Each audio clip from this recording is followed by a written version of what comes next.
Bonjour monsieur, gendarmerie nationale. On vient effectuer le contrôle de votre bateau. Vous auriez les papiers s'il vous plaît?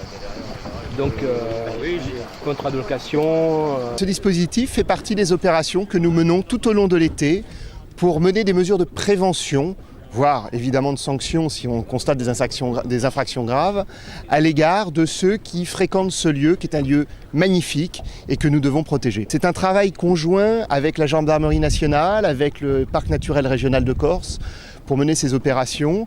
Aujourd'hui sont mobilisés les navires du parc, la compagnie de gendarmerie de Calvi au travers de la brigade territoriale de contact que nous avions inaugurée ensemble il y a quelques mois et au cours de laquelle on avait évoqué justement la présence des gendarmes en mer, parole tenue, et puis aussi la brigade de Piana en Corse du Sud. Donc c'est un travail qui est transversal pour opérer en même temps, pour faire cette prévention auprès des touristes et des professionnels. On peut imaginer la double difficulté ici, un endroit très fréquenté, donc beaucoup de problèmes de sécurité, on peut l'imaginer, mais aussi des problèmes liés à l'écologie, à l'espace remarquable qu'est cette réserve.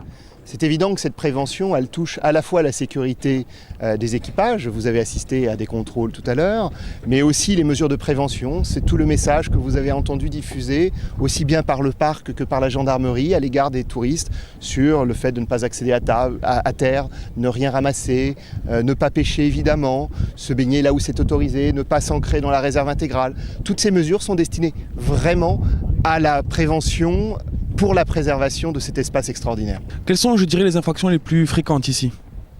Alors les infractions les plus fréquentes, c'est hélas la pêche, c'est hélas l'ancrage le mouillage dans la réserve intégrale, c'est aussi l'accès à terre. Souvent ce sont des infractions qui paraissent mineures, mais qui sont importantes au titre de l'environnement. Et puis des infractions de nature différente en matière d'équipement de sécurité. Vous l'avez constaté tout à l'heure, un équipage qui n'avait pas son équipement de sécurité. Sur le moment, ça ne paraît pas important, mais s'il se passe quoi que ce soit en mer, c'est leur vie qui est en jeu. Donc il est important de sensibiliser en la matière. Et vous en avez parlé, un travail plus de prévention que de répression ici? Tout à fait, ce travail de prévention il est essentiel. C'est d'abord de l'information à l'égard des touristes. Tous ne sont pas forcément bien informés. Le travail d'information à leur égard quand ils s'embarquent ici n'est pas forcément toujours fait. C'est notre rôle de faire ce travail de prévention. On n'a pas affaire à des criminels, on a affaire à des gens qui sont souvent dans l'ignorance, dans le manque d'information. Donc il est important de faire d'abord ce travail de prévention, mais nous n'oublions jamais de sanctionner lorsque les infractions sont graves et mettent en danger la vie des personnes. Le s'il vous plaît. Alors je vais vous donner un petit conseil. C'est un endroit, c'est un haut lieu de la protection de la nature. C'est une référence internationale. Et si vous voulez, dans ce site, on doit avoir un comportement contemplatif. On doit avoir un comportement contemplatif.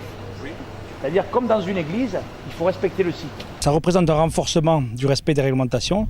Ça représente aussi pour les usagers la présence forte de l'État avec le côté régalien des choses, qui fait qu'il n'y a pratiquement pas d'insistance par rapport au non-respect de la réglementation.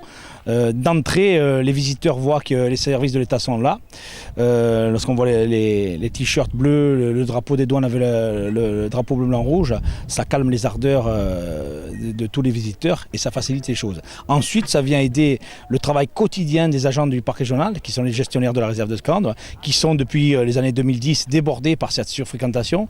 La capacité de charge de site a été dépassée depuis longtemps et on a même un vide juridique par rapport à l'aspect réglementaire. Le caractère réglementaire qui est basé sur le décret de création de 1975 est tout à fait obsolète et il y a un vide juridique qui fait que toutes les activités économiques se développent sans qu'on puisse mettre en place des quotas, sans qu'on puisse maintenir l'équilibre entre les activités de conservation et les activités de développement pertinentes.